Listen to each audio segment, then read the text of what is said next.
내가 제대로 된 며느리였다면 내가 이런 창피를 당했겠어? 다 너 때문이야. 백화점 명품관에 울려 퍼지는 날카로운 고함 소리, 그리고 산산이 부서지는 고급 그릇, 며느리에게 쏟아지는 모욕, 그리고 자신을 외면하는 남편의 싸늘한 시선. 이 모든 것을 감내해야 했던 한 여자의 가슴 아픈 이야기가 시작됩니다. 어머님, 제가 고른 이 디자인, 사실은 저희 아버지 회사에서 만든 제품입니다. 소박하고 촌스럽다며 무시했던 며느리가 사실은 전 세계 명품 시장을 움직이는 거물급, 가문에 숨겨진 상속녀였다는 믿기 힘든 반전. 가진 것이라곤 오만과 허영뿐이었던 시어머니와 남편. 그들은 모든 것을 잃게 될 것입니다. 돈과 권력, 그리고 사람. 그들이 가장 소중하게 여겨야 했던 것을 외면한 대가는 혹독할 테니까요. 과연 그들은 잃어버린 모든 것을 되찾을 수 있을까요? 그리고 며느리는 자신의 상처를 치유하고 새로운 삶을 시작할 수 있을까요? 오늘의 이야기 시작합니다. 그 전에 잠시 구독과 좋아요로 따뜻한 마음을 나누어 주시면 저희에게 정말 큰 힘이 된답니다. 늘 감사합니다. 서지영 여사는 거울 앞에 앉아 진주 목걸이를 매만지며 자신의 모습을 꼼꼼히 점검하고 있었습니다. 오늘은 그녀의 오랜 친구들과 만나는 날이었고 그 자리에 며느리 윤소라를 데려가야 한다는 사실이 못마땅했죠. 주방에서는 윤소라가 조심스럽게 차를 우려내고 있었지만 그녀의 표정에는 불안함이 가득했습니다. 윤소라가 차가 담긴 찻잔을 내밀자 서지영 여사는 차갑게 한숨을 내쉬었습니다. 아이고, 정말 내가 왜 이런 고생을 해야 하나 몰라? 그녀의 목소리에는 짜증이 가득 담겨 있었습니다. 며느리를 향한 불만은 이미 오래된 일이었습니다. 3년 전 아들 박도연이 윤소라와 결혼하겠다고 했을 때부터 서지영 여사는 탐탁지 않아 했습니다. 남들은 다 명문대 나오고 좋은 직장 다니는 며느리를 맡는데 윤소라는 지방 사립대 출신에 직장도 없었기 때문입니다. 서지영 여사는 늘 자신의 체면이 깎이는 일이라고 생각했죠. 어머님, 제가 뭔가 잘못했나요? 윤소라가 조심스럽게 묻자 서지영 여사의 표정은 더욱 날카로워졌습니다. 잘못한 게 뭔지 몰라? 내가 거기 가면 우리 집 체면이 말이 아니야. 다른 집 며느리들은 다 명문대 나오고 좋은 직장 다니는데 넌 뭐야? 결혼한 지 3년이 지났지만 시어머니의 이런 말들은 여전히 윤소라의 가슴을 아프게 후벼 팠습니다. 그때 현관문이 열리며 박도연이 들어섰습니다. 어머니, 저 왔습니다. 무슨 일이세요? 박도연은 두 사람의 굳은 표정을 보고 당황했습니다. 도현아, 내가 좀 말해봐? 내가 왜 쟤를 백화점에 데려가야 하는 거야? 서지영 여사가 윤소라를 가리키며 말하자 박도연은 어색하게 웃었습니다. 어머니, 그래도 소라도 우리 가족인데요. 가족이긴 뭐가 가족이야? 내 친구들 앞에서 창피당하고 싶지 않다고. 서지영 여사의 목소리가 점점 높아졌습니다. 윤소라는 눈물이 맺혔지만 꾹 참아냈습니다. 어머님, 저는 안 가도 괜찮습니다. 집에서 기다리고 있을게요. 윤소라가 말하자 박도연은 그녀를 달랬습니다. 아니야, 소라야. 너도 가야 해. 박도연은 서지영 여사를 설득하기 시작했습니다. 어머니, 제발 한 번만 양보해 주세요. 서지영 여사는 한참을 고민하더니 마지못해 허락했습니다. 아이고, 정말? 그러면 내가 옷부터 골라줄게. 내 마음대로 입고 나가서 우리 집 망신시키면 안 되니까. 박도연은 그제야 안도의 한숨을 내쉬었지만 윤소라는 오히려 더 걱정스러운 마음이었습니다. 그날 저녁 서지영 여사는 윤소라를 불러앉히고 끊임없이 지적했습니다. 내일 백화점에서 절대로 나서지 마. 물어보면 대답만 하고 괜히 아는 척하다가 무식한 거 들켜서 우리 집 창피 주지 말고. 네, 어머님. 그리고 옷차림도 내가 정해준 대로만 입어.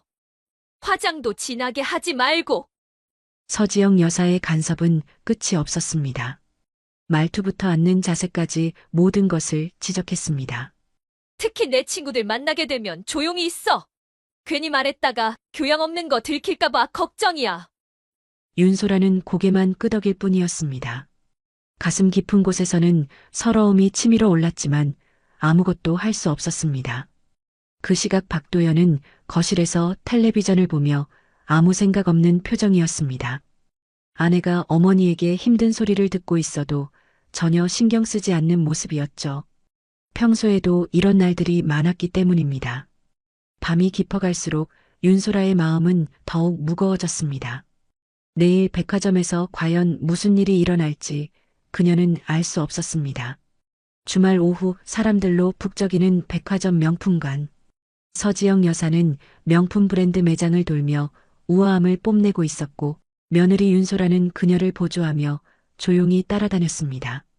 오늘은 서지영 여사의 절친인 최민정 여사의 생일 선물과 그녀의 딸 결혼 축하 선물을 사러 나온 길이었습니다. 최민정 여사 또한 서지영 여사처럼 허영심이 강한 사람이었기에 서지영 여사는 더욱 신경을 썼습니다. 윤소라, 저기 저 은색 식기 세트 좀 봐봐. 내가 말했지. 실버로 된 화려한 디자인이 제일 눈에 띄는 거라고. 서지영 여사는 윤소라에게 말했지만 윤소라는 다른 코너에 있는 단순한 흰색 도자기 그릇 세트의 시선을 빼앗겼습니다. 그릇의 우아하고 간결한 곡선이 그녀의 마음을 사로잡았죠. 윤소라는 조심스럽게 그 그릇 세트를 집어들었습니다. 어머님, 이 그릇 세트는 어떠세요? 튀지 않고 단정해서 어떤 요리에도 잘 어울릴 것 같아요. 윤소라의 말에 서지영 여사는 콧방귀를 뀌었습니다. 뭐라고? 너 눈에 보이는 게 그것밖에 없어. 최민정 여사가 좋아하는 건 화려하고 값비싼 물건이야. 이런 밋밋한 걸 선물하면 우리 체면이 뭐가 되겠어? 그때 마침 최민정 여사와 그녀의 며느리 장혜원이 명품관으로 들어섰습니다. 장혜원은 한눈에 봐도 화려한 명품 가방을 들고 있었고 세련된 옷차림으로 주변의 시선을 사로잡았습니다. 어머, 지영아. 이게 누구야? 여기서 만나네? 최민정 여사가 반갑게 인사를 건넸습니다. 서지영 여사는 윤소라를 슬쩍 가리키며 억지 미소를 지었습니다. 아, 여기는 우리 며느리 윤소라야. 윤소라는 정중하게 고개를 숙이며 인사했습니다. 안녕하세요. 저는 윤소라입니다. 어머, 안녕하세요. 저는 최민정 여사 며느리 장혜원이라고 해요. 장혜원은 윤소라를 위아래로 훑어보더니 비웃는 듯한 표정을 지었습니다. 윤소라 씨가 고른 선물은 뭐예요? 시어머니 생신 선물을 고르시는 중인가요? 장혜원의 말에 서지영 여사가 재빨리 말을 가로막았습니다. 아니, 그게 아니라 장혜원은 자신이 고른 화려한 금장 식기를 보이며 자랑했습니다. 저희 어머님께는 이탈리아에서 직수입한 이 그릇 세트를 선물해 드릴까 해요. 아무래도 저희 집안 체면이 걸린 문제니까요. 장혜원의 말에 최민정 여사는 흐뭇한 미소를 지었습니다. 우리 혜원이는 역시 보는 눈이 달라. 아무리 비싼 물건이라도 그 진가를 알아봐야 의미가 있는 법이지. 최민정 여사의 말은 은근히 서지영 여사와 윤소라를 비꼬는 듯 했습니다. 서지영 여사는 얼굴이 화끈거렸고 윤소라는 고개를 숙인 채 아무 말도 하지 못했습니다. 그때 최민정 여사가 윤소라가 들고 있는 흰색 그릇을 발견했습니다. 어머, 저건 뭐니? 윤소라 씨는 저런 걸 선물하려고 했나 봐. 그녀의 목소리에는 비웃음이 가득했습니다. 서지영 여사는 얼굴이 빨개졌고 윤소라는 서둘러 그릇을 바닥에 내려놓았습니다. 최민정 여사는 더욱 노골적으로 윤소라를 비웃었습니다. 아이고, 지영아, 며느리 안목이 정말 소박하네. 요즘 누가 이런 걸 선물하니? 서지영 여사는 더 이상 참을 수 없었습니다. 그만해, 민정아. 우리 며느리가 뭐가 어때서? 서지영 여사의 고함에 명품관 안의 모든 사람들의 시선이 그들에게 집중되었습니다. 하지만 최민정 여사는 멈추지 않았습니다. 아이고, 지영아, 왜 그렇게 흥분해? 사실을 말한 것뿐인데. 내 며느리가 우리 며느리들에 비해서 좀 떨어지는 건 사실이잖아. 그 순간 서지영 여사의 이성이 완전히 날아갔습니다. 모든 자존심과 체면이 산산조각난 기분이었습니다. 서지영 여사는 벌떡 일어나더니 갑자기 윤소라에게 다가갔습니다. 윤소라는 무슨 일이 일어날지 몰라 당황했습니다. 다 너 때문이야. 내가 이렇게 창피를 주니까 이런 소리를 듣는 거야. 서지영 여사는 그대로 윤소라의 손을 잡고 그녀가 들고 있던 그릇 세트를 거칠게 바닥에 내팽개쳤습니다. 쨍그랑 고급 그릇이 깨지는 소리가 백화점 명품관에 울려 퍼졌습니다. 윤소라는 뺨을 감싸며 충격에 빠졌습니다. 최민정 여사와 장혜원은 경악했고 다른 손님들은 웅성거리기 시작했습니다. 내가 제대로 된 며느리였다면 내가 이런 창피를 당했겠어? 다 너 때문이야. 그 순간 다른 손님들이 다 보는 앞에서 서지영 여사는 윤소라의 뺨을 세게 내려쳤습니다. 서지영 여사는 완전히 이성을 잃은 상태였습니다. 공개적으로 며느리에게 화를 내는 모습에 모든 사람들이 경악했습니다. 그런데 그때 박도연이 뒤늦게 나타났습니다. 무슨 일이에요? 왜 이렇게 시끄러워요? 박도연이 상황을 파악하지 못하고 있을 때 최민정 여사가 비웃으며 말했습니다. 도연아, 내 어머니가 며느리 교육을 제대로 시키시네. 사람들 앞에서 며느리가 고른 물건을 부수시고 뺨 때리고. 박도연은 그제야 상황을 이해했습니다. 어머니가 윤소라에게 화를 냈다는 것을 알게 된 것이죠. 어머니, 이게 무슨 일이에요? 박도연은 놀란 표정으로 물었지만 서지영 여사는 여전히 흥분한 상태였습니다. 도연아, 내 아내 좀 봐. 여기서 얼마나 창피를 줬는지 알아? 그러자 박도연은 놀랍게도 어머니의 편을 들었습니다. 윤소라, 내가 뭘 잘못했길래 어머니가 이러시는 거야? 윤소라는 믿을 수 없다는 표정으로 남편을 바라봤습니다. 깨진 그릇 앞에서 윤소라는 더 이상 참을 수 없어 눈물을 글썽입니다. 여보, 저는 아무것도 잘못하지 않았어요. 그냥 제가 마음에 드는 걸 골랐을 뿐인데요. 마음에 든다고? 저런 촌스러운 걸 골라서 우리 집안 체면을 깎아먹으려고? 박도연의 말에 윤소라는 완전히 절망했습니다. 남편마저 자신을 버린 것이었죠.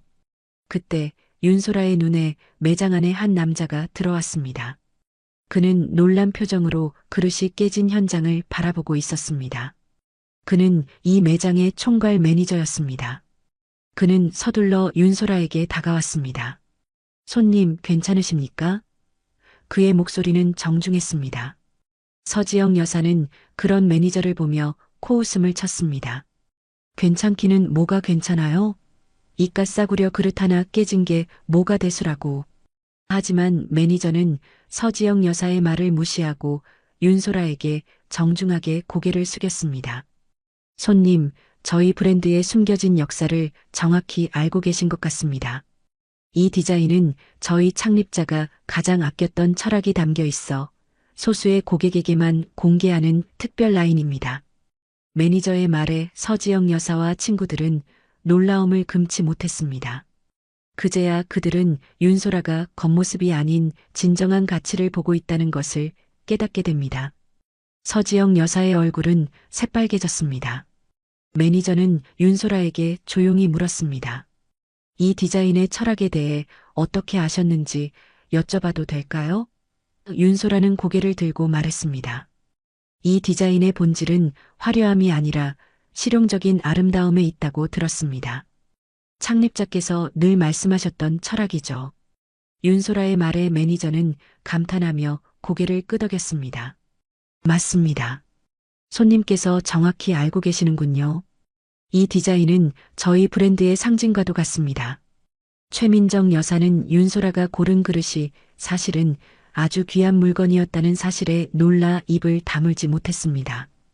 그녀의 며느리 장혜원 역시 윤소라를 비웃었던 자신의 행동이 부끄러워 고개를 숙였습니다. 박도연은 아내가 숨겨진 재벌 상속녀였다는 사실에 경악했습니다. 그리고 윤소라는 마침내 그 자리에서 조용히 말합니다. 어머님, 제가 고른 이 디자인이 사실은 저희 아버지 회사에서 만든 제품입니다. 서지영 여사와 친구들은 충격에 빠져 말을 잇지 못했습니다. 그들의 허영심이 산산이 부서지는 순간 윤소라는 더 이상 이 자리에 있고 싶지 않았습니다. 그녀는 조용히 돌아섰습니다. 여보, 우리 이제 그만해요. 그녀의 목소리는 담담했지만 단단했습니다. 소라야, 무슨 소리야? 박도연은 당황한 표정으로 그녀를 잡으려 했지만 윤소라는 뿌리쳤습니다. 오빠도 새로운 시작하세요. 저도 그럴 거예요. 윤소라는 이혼을 선언하고 그 자리를 떠납니다. 박도연은 아내의 뒷모습을 보며 멍하니 서 있었습니다. 서지영 여사와 친구들은 그제야 모든 것을 잃었다는 것을 깨달았습니다. 윤소라는 밤 11시에 작은 여행 가방 하나만 들고 친정집 앞에 서 있었습니다. 눈물이 마를 새도 없이 흘러내렸습니다. 딩동, 초인종을 누르자 곧 아버지 윤태준 회장이 문을 열었습니다. 소라야, 이 밤중에 웬일이니? 윤태준 회장은 딸의 모습을 보자 깜짝 놀랐습니다. 윤소라의 뺨에는 여전히 손자국이 남아 있었고 눈은 퉁퉁 부어 있었거든요.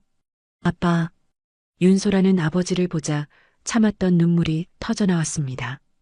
윤태준 회장은 황급히 딸을 집 안으로 데려갔습니다. 어머, 소라야, 무슨 일이야? 어머니 김현주도 잠옷으로 나와 딸을 보았습니다. 딸의 모습을 본 순간 가슴이 철렁 내려앉았죠. 윤소라는 소파에 앉아 흐느꼈습니다. 윤태준 회장은 딸 옆에 앉아 등을 토닥여 주었고 김현주는 물수건을 가져와 윤소라의 얼굴을 닦아주었습니다. 천천히 말해봐. 무슨 일이 있었니? 윤태준 회장의 다정한 목소리에 윤소라는 조금씩 마음을 열기 시작했습니다. 오늘 있었던 일을 차근차근 설명했습니다. 백화점에서 있었던 일, 시어머니가 공개적으로 그릇을 부순 일, 그리고 남편이 자신을 탓한 일까지 모두 말했죠. 뭐라고? 공개적으로 뺨을 때리고 집에서 쫓아냈다고? 윤태준 회장의 얼굴이 점점 굳어졌습니다. 평소 온화한 성격이었지만 딸이 당한 일을 듣자 분노가 치밀어 올랐습니다. 그것도 모자라 집에서 쫓아냈다고? 윤태준 회장이 주먹을 꽉 쥐었습니다. 평생 딸을 소중하게 키워왔는데 그런 모욕을 당했다는 것이 참을 수 없었습니다. 소라야, 내가 뭘 잘못했니? 조용히 있었는데 무슨 잘못이 있어? 저도 모르겠어요, 아빠. 그냥 제가 마음에 드는 그릇을 골랐을 뿐인데요. 윤소라의 말을 들으며 윤태준 회장은 점점 더 화가 났습니다. 그런데 그때 윤소라가 더 충격적인 말을 했습니다. 시어머니가 그러시더라고요. 내가 이런 싸구려나 고르니까 내 친구들이 나를 무시하는 거 아니야. 라고요. 그러더니 제가 고른 그릇을 부쉈어요. 그 순간 윤태준 회장의 눈에서 번개가 쳤습니다. 뭐라고? 싸구려라고? 윤태준 회장이 벌떡 일어났습니다. 평생 조용히 살아온 그였지만 이번만큼은 참을 수 없었습니다. 좋아. 그럼 제대로 보여주지. 윤태준 회장의 목소리에는 차가운 분노가 담겨 있었습니다. 김현주와 윤소라는 이런 아버지의 모습을 처음 보았죠. 여보, 진정해요. 소라만 더 힘들어져요. 김현주가 남편을 말렸지만 윤태준 회장은 이미 마음을 정한 상태였습니다. 아니야. 이번만큼은 그냥 넘어갈 수 없어. 우리 집안을 모욕하는 것도 그런데 내 딸을 사람들 앞에서 창피 주고. 윤태준 회장은 휴대폰을 꺼내 들었습니다. 그 시각 박도연은 자신의 회사인 은하건설 사무실에서 전화를 받고 있었습니다. 수화기 너머로 들려오는 목소리는 차갑기만 했죠. 저희 쪽에서 계약을 취소하겠습니다. 죄송합니다. 박도연의 얼굴이 하얗게 변해 있었습니다. 이번 주에만 벌써 3번째 계약 취소 통보였습니다. 지난 3년간 쌓아 올린 모든 것이 하루아침에 무너져 내리고 있었습니다. 박도연은 지난 3년간의 급성장이 시작된 시점이 정확히 윤소라와 결혼한 직후였다는 것을 문득 떠올렸습니다. 혹시나 해서 옛 동료에게 전화를 걸었습니다. 형, 나 좀 물어볼 게 있어. 윤태준 회장, 알지? 당연히 알지. 전 세계 명품 시장의 큰손이잖아. 왜? 그분이 혹시 내장인 어른이야? 전화로 긴 침묵이 흘렀습니다. 뭐라고? 윤태준 회장이 내장인 어른이라고? 박도연의 심장이 쿵쿵 뛰기 시작했습니다. 모든 퍼즐 조각들이 맞춰지고 있었죠. 박도연은 급히 장인어른께 전화를 걸었습니다. 아버님, 저 박도연입니다. 한번 뵙고 싶습니다. 윤태준 회장의 목소리는 차갑기만 했습니다. 할 말이 있으면 전화로 해라. 아버님, 혹시 저희 회사 일에 관여하고 계신 건 아닌지요? 윤태준 회장은 잠시 침묵했다가 담담하게 대답했습니다.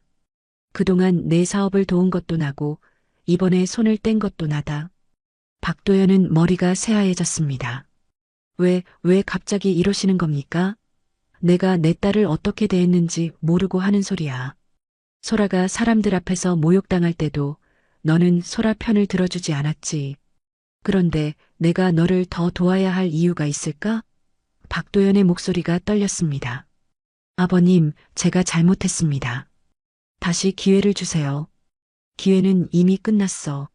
내 딸이 그 집에서 받은 모욕의 대가를 이제 너희가 치르게 될 테니. 전화가 끊어졌습니다. 박도연은 털썩 주저앉았습니다.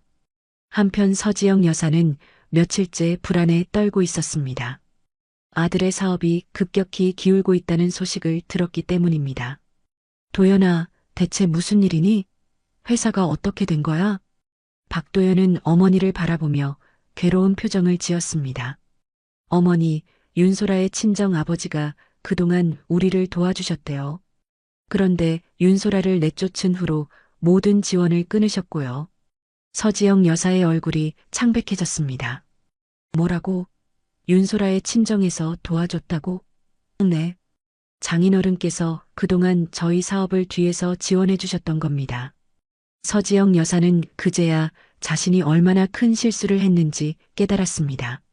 그 막강한 권력을 가진 사돈을 적으로 돌린 것, 보기에 소박해 보였던 윤소라의 친정이 사실은 재벌가였다는 사실을 말입니다. 그런데 내가 그 귀한 며느리를 내쫓았다는 말이냐? 서지영 여사의 다리에 힘이 풀렸습니다. 자신의 허영심과 무시 때문에 가문 전체를 위기에 빠뜨린 것입니다. 도연아, 빨리 윤소라한테 가서 사과부터 해. 무릎 꿇고라도 용서를 빌어. 서지영 여사는 절규하듯 말했습니다. 하지만 박도연은 고개를 저었습니다. 이미 늦었어요, 어머니. 윤소라가 이혼하겠다고 하네요. 서지영 여사는 그 말을 듣고 그 자리에서 쓰러질 뻔했습니다. 자신의 교만과 편견이 모든 것을 망쳐놓았다는 사실을 뼈저리게 깨달았습니다. 한 달 후 은하건설은 완전히 파산했습니다. 박도연이 그토록 자랑스러워했던 회사 간판이 철거되고 있었습니다. 박도연은 빈 사무실에 홀로 앉아 허망하게 무너져 내린 모든 것을 바라보았습니다. 서지영 여사는 집에서 며칠째 방문을 걸어 잠그고 있었습니다. 동네 사람들의 수군거림과 시선이 견딜 수 없었기 때문입니다. 이제야 윤소라가 얼마나 귀한 며느리였는지 깨달았지만 이미 늦은 후회였습니다. 한편 윤소라는 아버지의 집에서 조용히 이혼 서류를 정리하고 있었습니다. 윤태준 회장이 걱정스러운 눈빛으로 딸을 바라보았습니다. 소라야, 정말 이혼하는 게 맞겠니? 네, 아버지. 이미 마음 정했어요. 윤소라의 목소리는 담담했지만 단단했습니다. 더 이상 상처받고 싶지 않았고 자신을 지켜주지 못한 남편에게도 실망했기 때문입니다. 시어머니의 모욕과 무시는 한계를 넘었고 박도연이 자신을 끝까지 보호해주지 못했다는 사실이 가장 큰 상처로 남았습니다. 며칠 후 박도연이 윤소라에게 마지막으로 전화를 걸었습니다. 소라야, 내가 정말 잘못했어. 한 번만 더 기회를 줄 수 없을까? 윤소라는 잠시 침묵하다가 조용히 대답했습니다. 오빠, 우리 이제 그만해요. 서로 다른 길 가는 게 맞는 것 같아요. 소라야, 제발. 하지만 윤소라는 더 이상 흔들리지 않았습니다. 오빠도 새로운 시작하세요. 저도 그럴 거예요. 전화가 끊어졌습니다. 박도연은 그제야 모든 것이 끝났다는 것을 받아들였습니다. 6개월 후 윤소라는 아버지 회사에서 새로운 일을 시작했습니다. 명품 브랜드 디자인 분야에서 자신만의 길을 걸어가며 더 이상 누구에게 눈치 보지 않는 자유로운 삶을 살고 있었죠. 어느 화창한 봄날 윤소라는 자신이 기획한 새로운 라인의 제품들을 보며 환하게 미소 지었습니다. 그녀의 손끝에서 탄생한 제품들은 화려하지 않았지만 시간이 지나도 변치 않는 품격과 진정한 아름다움을 담고 있었습니다. 고통스러웠던 과거는 이제 정말 과거가 되었습니다. 반면 박도연 가족은 여전히 어려운 시간을 보내고 있었습니다. 서지영 여사는 자신의 잘못을 뼈저리게 후회하며 지냈고 박도연은 작은 회사에서 다시 직장 생활을 시작해야 했습니다. 한때 모든 것을 가졌던 그들은 이제 모든 것을 잃고서야 비로소 깨닫게 되었습니다. 진정한 품격은 화려한 겉모습에 있지 않다는 것을, 사람을 향한 진정한 존중이야말로 가장 값진 것이라는 것을 말입니다. 그들은 윤소라를 잃고 나서야 비로소 그녀의 진짜 가치를 알게 되었습니다. 그러나 이미 때는 늦었죠. 이 이야기는 겉모습이나 조건으로 사람을 판단하는 것의 어리석음을 보여줍니다. 그리고 진정한 사랑은 어려운 순간에 서로를 지켜주는 것이며 그 사랑이야말로 가장 큰 재산임을 깨닫게 합니다. 윤소라는 모든 것을 잃었지만 자신을 되찾았고 그들은 모든 것을 잃고서야 아무것도 아닌 자신의 진짜 모습을 보게 되었답니다. 늘 귀한 시간을 내어 저희와 함께 해주시는 구독자 여러분, 진심으로 감사드립니다. 오늘 이야기가 여러분의 마음에 작은 울림이 되었기를 바랍니다. 혹시 나누고 싶은 이야기가 있다면 댓글로 마음을 전해주세요. 여러분의 따뜻한 한마디가 저희에게는 큰 힘이 됩니다. 오늘도 함께 해주셔서 감사합니다.